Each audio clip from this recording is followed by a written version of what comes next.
포도원 주인이 이른 아침에 장터에 나갔습니다. 장터는 그 당시에 품꾼들이 하루 품미를 위해서 대기하고 있는 인력 시장과 같은 곳입니다. 주인은 그곳에서 품꾼들을 뽑아서 자기 포도원에 일하도록 들여보냈습니다. 오전에도 그렇게 했고 정오에도 그렇게 했고 오후에도 그렇게 했습니다. 제 11시에 나가보니까 여전히 놀고 서 있는 사람들이 있습니다.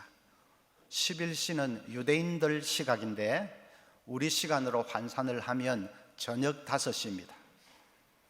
이제 일할 수 있는 시간이 길어봐야 1시간도 채 안 남았는데 주인은 무슨 생각인지 그때도 품꾼을 포도원에 들여보냈습니다. 곧 날이 저물고 품삯을 계산하는 시간이 됐는데 주인이 맨 나중에 온 품꾼을 부르더니 한 데나리온을 줍니다. 한 데나리온은 그 당시에 노동자의 하루 품삯입니다. 1시간밖에 일 안 한 사람에게 한 데나리온을 주는 것을 보고 먼저 왔던 품꾼들이 속으로 쾌재를 불렀습니다.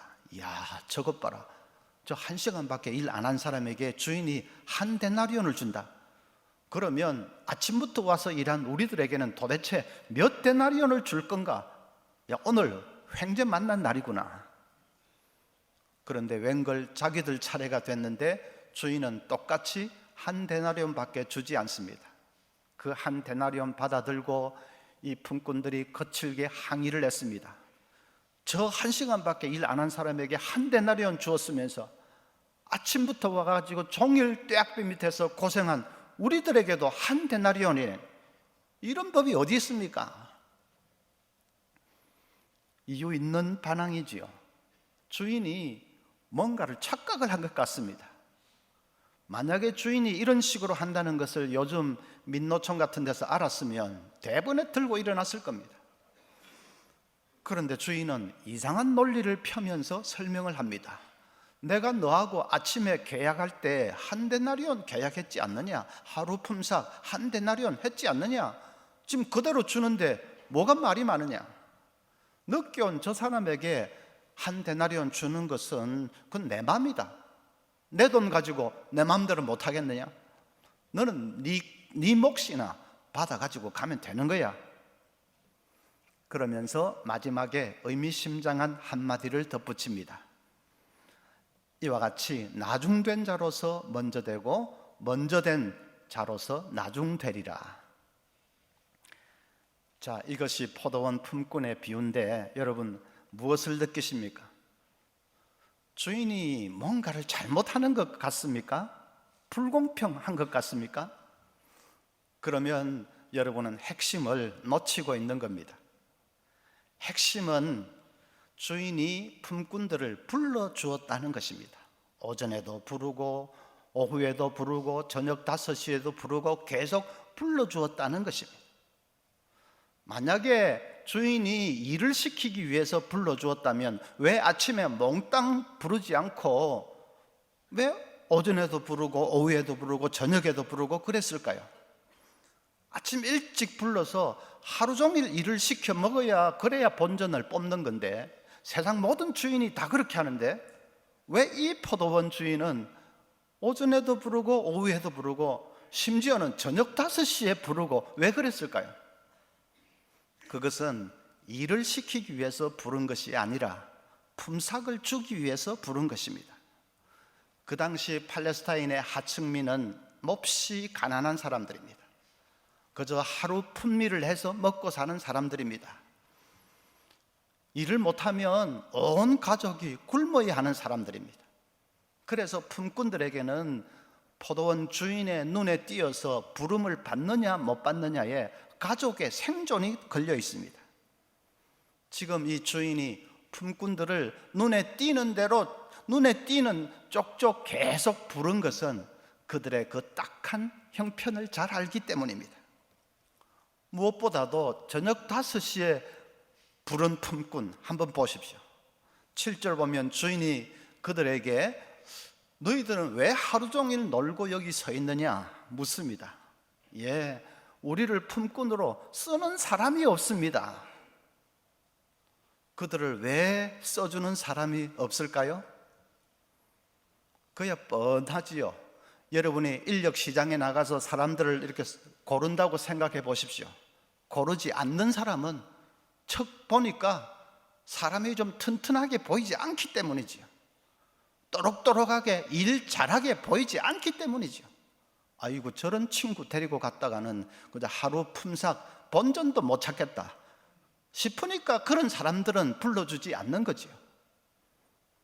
그런데도 이 주인은 그 품꾼에게 당신, 아이고 참 딱해라, 당신 우리 포도원에 들어가서 일하세요, 불러주었습니다. 여러분, 이 주인이 얼마나 마음이 따뜻한 사람입니까? 그리고는 품삯으로 한 데나리온을 줍니다. 이 데나리온이라는 것은 그 당시에 로마의 은전입니다. 기술을 가진 기술 노동자나 아주 세도가 당당한 로마 군인들이 하루 받는 품삯이 한 데나리온입니다. 포도원 같은 데서 일하는 품꾼들은 그것보다 훨씬 적게 받습니다.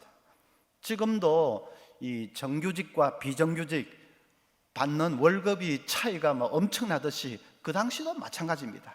포도원 품꾼은 비정규직 중에서도 파리 목숨 같은 비정규직이죠. 그러니까 품삯이 형편없습니다. 그런데 이 주인은 기술 노동자나 군인이 받는 것과 똑같이, 정규직과 똑같이 한 데나리온을 주는 것입니다. 주인이 얼마나 자비롭고 긍휼이 많은 분입니까? 여러분, 이 주인이 누구입니까?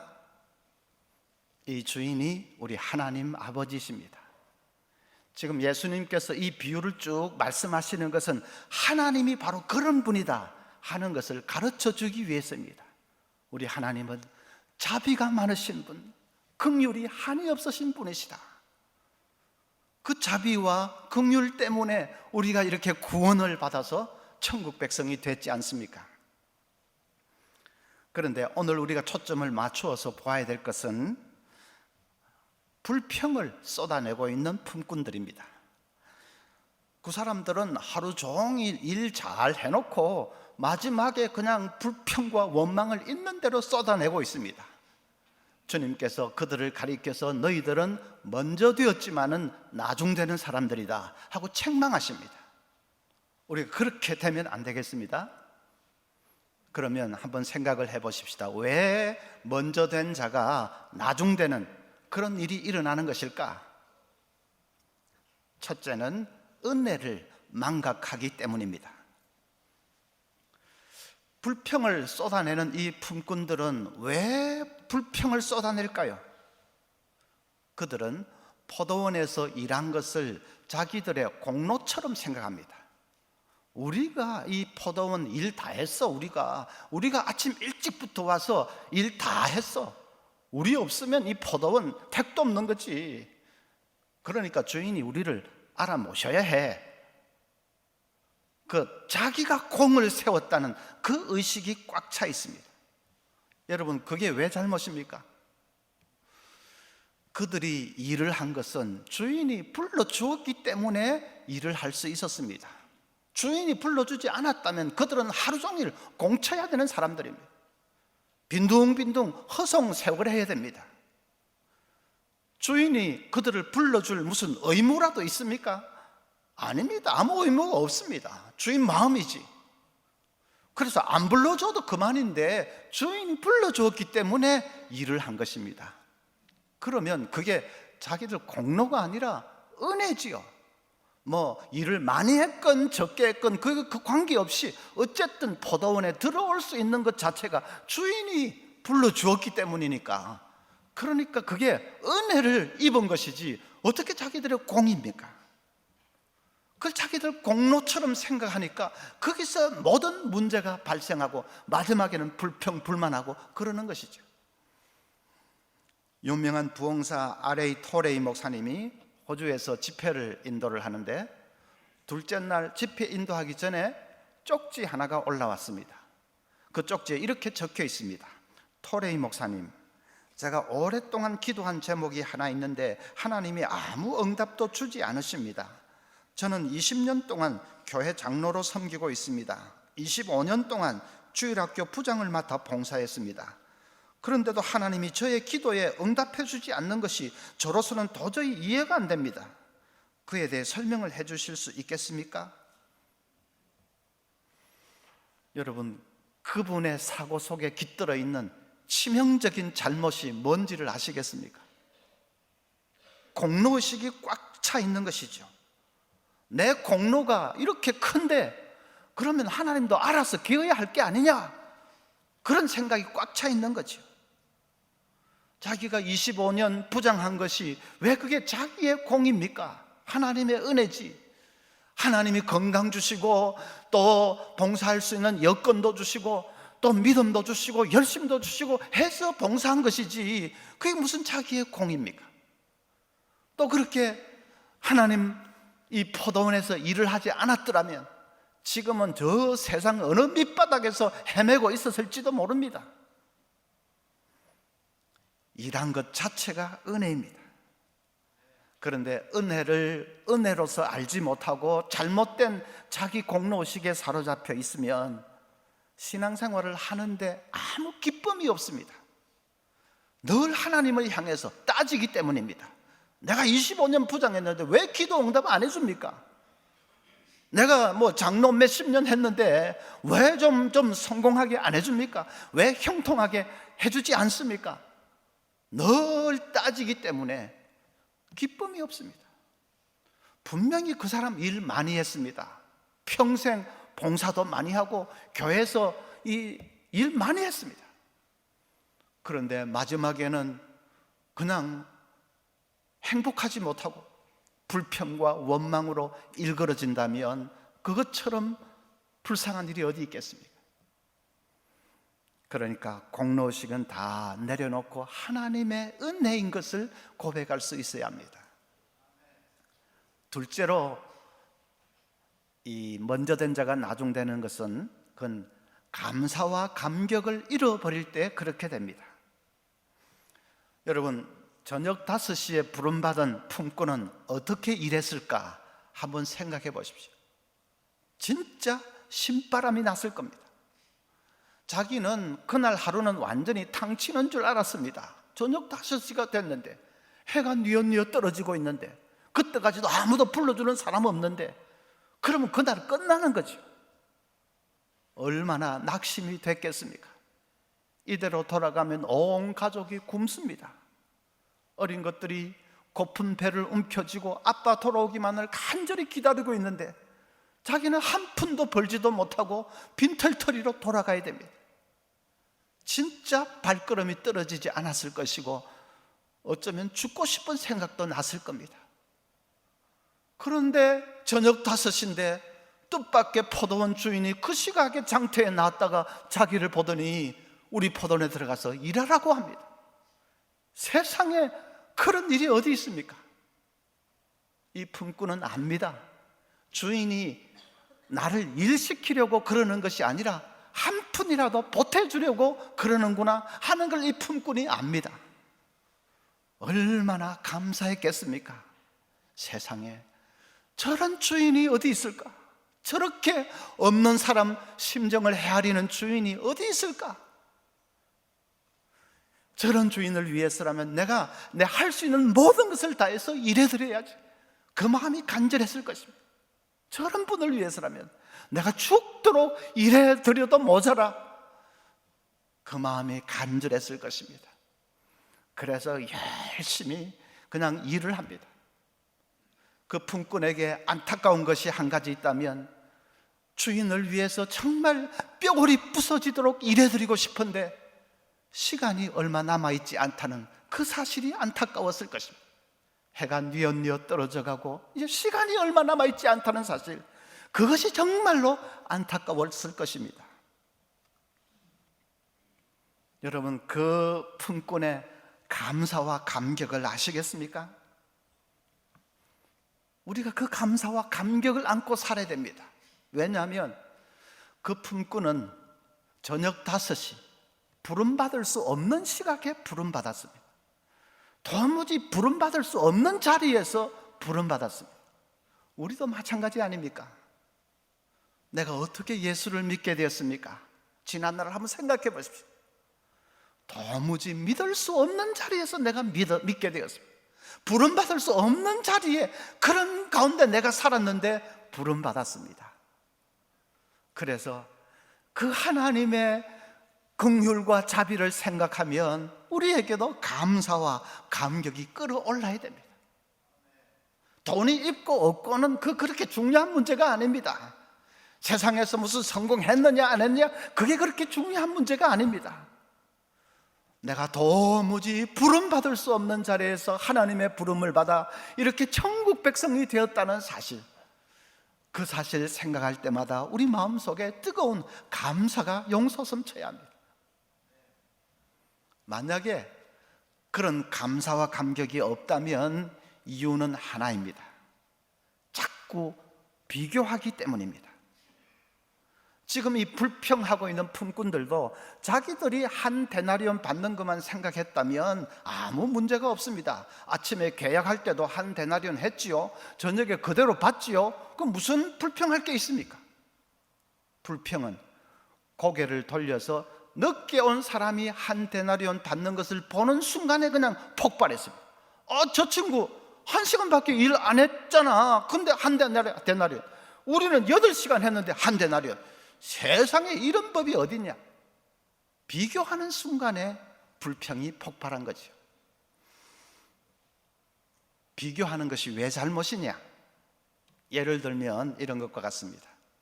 제가 좀 차를 몰고 가다가 급해가지고 속력을 좀 내다가 교통순경한테 그대로 잡혔습니다.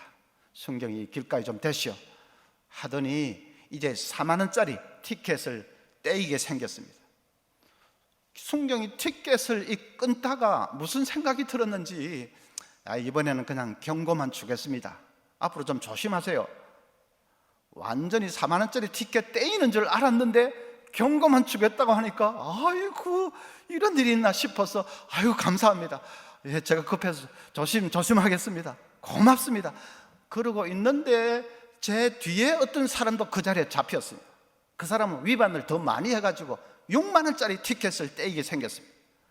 그런데 순경이 그 사람한테도 가더니 선생님도 이번에는 경고만 드릴 테니까 조심하십시오 그러는 것을 보는 순간에 제 눈이 막 확 뒤집혔습니다.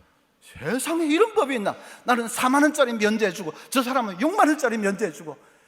그래가지고 제가 속이 부글부글 끓고 있다면 여러분, 제가 잘하는 짓입니까? 못하는 짓입니까? 말도 안 되는 짓이지요. 제가 4만 원짜리 티켓 면제받을 수 있는 무슨 권리가 있는 게 아닙니다. 꼼짝없이 내야 되는데 순경이 그냥 깎아주겠다고 합니다. 그럼 그 어떤 의미에서 은혜를 받은 거죠. 공짜로 받는 거니까 은혜를 받은 거죠. 그러면 감사하면 됩니다. 그것으로 그냥 감사하면 됩니다. 남하고 비교할 필요가 없잖아요. 내가 받은 은혜만 해도 놀라운 것이고 정말 생각도 못한 것이고, 그러니까 그것만 보면서 감사하면 됩니다. 남하고 비교할 필요가 없습니다. 은혜의 세계에는 비교라는 것이 없습니다. 내가 받은 은혜만 해도 감당하기 벅찬 것이기 때문에, 내가 받은 구원의 은혜 그것만 해도 정말 너무나도 풍성하고 넘치는 것이기 때문에 다른 사람하고 비교할 필요가 없습니다. 그런데도 비교하지 않습니까? 저 사람은 돈도 잘 벌고 사업도 잘하고 하는데 나는 이게 뭐야? 저 집 애는 취직도 잘하고 결혼도 잘하고 하는데 우리 애는 왜 이렇게 일이 안 풀려? 비교하지 마십시오. 그런 것하고 내가 받은 이 구원의 복하고 비교할 수 있습니까? 내가 받은 이 천국의 복하고 그 세상의 시시한 그런 것하고 어디 견줄 수라도 있겠습니까? 꼭 비교하고 싶거든 예수 믿기 전에 나와 지금의 나를 비교해야 됩니다. 옆 사람하고 비교할 게 아니라 예수 믿기 전에 내 모습과 지금의 내 모습을 비교해야 됩니다. 바울 사도가 그랬습니다. 디모데전서 1장 13절부터 보면, 내가 전에는 비방자요 박해자요 폭행자였으나 도리어 긍휼을 입은 것은 내가 믿지 아니할 때에 알지 못하고 행하였음이라. 우리 주의 은혜가 그리스도 예수 안에 있는 믿음과 사랑과 함께 넘치도록 풍성하였도다. 이것은 바울 사도가 30년 전의 일을 회상하는 것입니다. 30년 전, 예수 믿기 전 그 일을 회상하는 겁니다. 그때 자기가 얼마나 캄캄하게 살았던지, 얼마나 비참하게 살았는지를 회상하는 것입니다. 그 무지막지하게 살았던 삶을 생각하면 지금 예수 믿고 구원받고 또 하나님의 이 사도까지 된 것이 얼마나 감사하고 얼마나 감격스러운지. 지금 핍박도 받고 고생도 하고 하지만 그런 것이 문제가 아닙니다. 지난날에 그 비참했던 캄캄했던 삶을 생각하면 바울에게는 늘 감사와 감격이 끊어지지 않았습니다.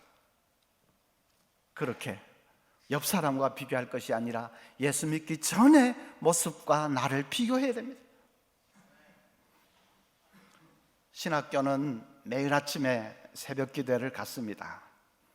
예배 마치고 이제 개인 기도 시간이 되면 엉덩이를 덜썩덜썩 하다가 한 5분, 10분 지나기가 무섭게 자리를 뜨는 친구들이 많습니다. 그런 사람들 다 가버리고 나면 그때부터 이제 본격적인 기도가 시작됩니다. 소리 없이 흐느끼는 사람도 있고 아버지 아버지 목을 놓아 부르는 사람도 있습니다. 아무 말도 못하고 그냥 엉엉 울기만 하는 사람도 있습니다. 아침 식사 시간이 지나가는데도 아랑곳하지도 않고 또 강당이 얼마나 싸늘한지 모릅니다. 그래도 그런 거 개의치 않고 뜨거운 감격의 눈물만 쏟아내고 있습니다. 도대체 뭐가 40이 넘은 사람들을 저렇게 어린애처럼 울게 만드는지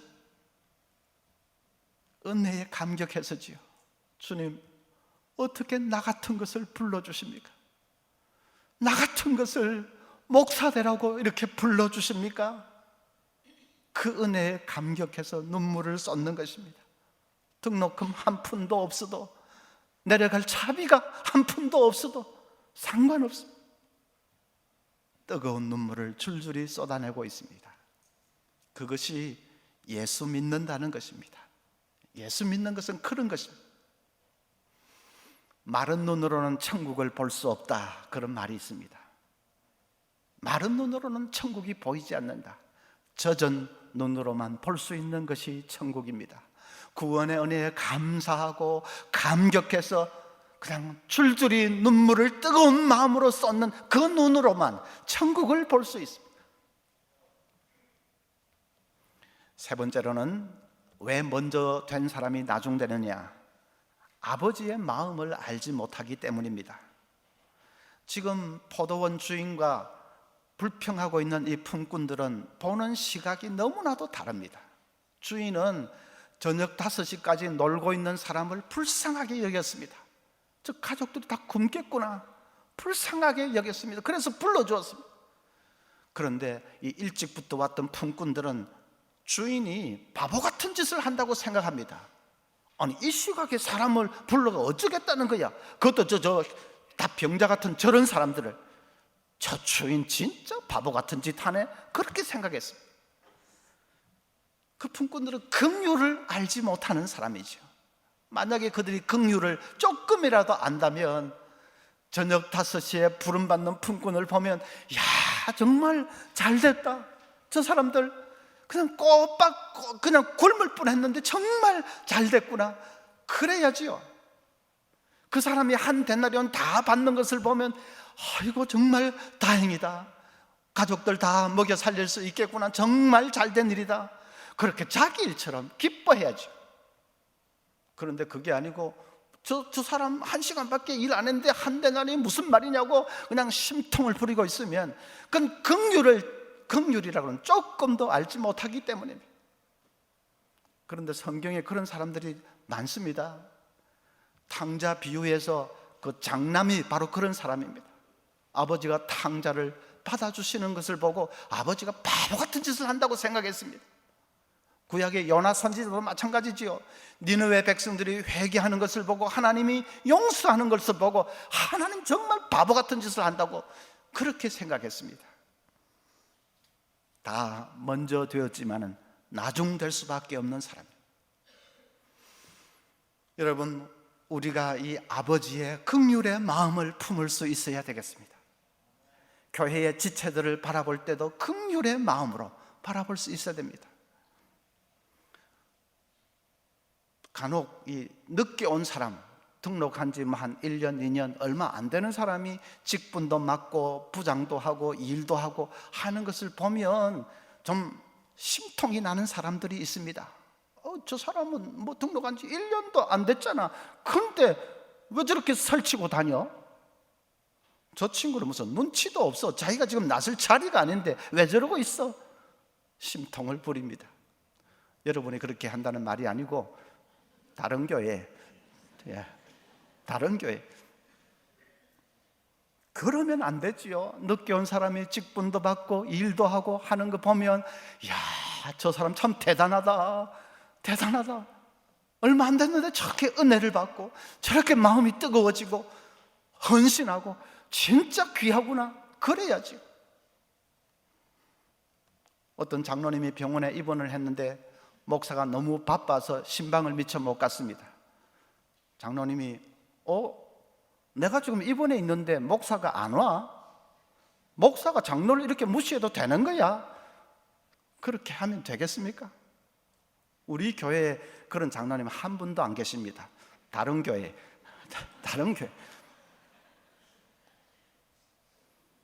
그렇게 할 게 아니라 목사님, 저는 괜찮습니다. 목사님, 저 신방울 시간 있으면 새신자 찾아봐 주십시오. 그 사람들 붙들어 주십시오. 저는 괜찮습니다. 그래야 그 제대로 된 장로님 아니겠습니까? 교회 안에서 주목받아야 될 사람은 새신자입니다. 가난한 사람입니다. 병들어 고통당하는 사람입니다. 시련 때문에 눈물 흘리는 사람입니다. 저녁 5시에 부름받은 것 같은 사람, 그런 사람들이 교회 안에서 주목도 받고 또 그런 사람들을 붙들어주고 세워주고 일으켜주고 그래야 그게 제대로 된 교회 아니겠습니까? 미국에 인기 절정을 달리는 가수가 한 사람이 있었습니다. 가수로서는 최고의 자리에 올랐지만은 마음은 늘 불안했습니다. 나도 언젠가는 이 자리에서 밀려나겠지. 그러면 얼마나 비참해질까? 그 생각에 늘 불안하고 두려웠습니다. 그런데 그분이 어떻게 전도를 받고 예수님을 구주로 영접하게 되었습니다. 마음이 너무너무 이전에 누려보지 못했던 평안으로 충만해졌습니다. 뭐 걱정, 불안, 그거 인생의 주인 되시는 주님께 다 맡겨버리니까 마음이 하늘의 평안과 기쁨으로 충만해졌습니다.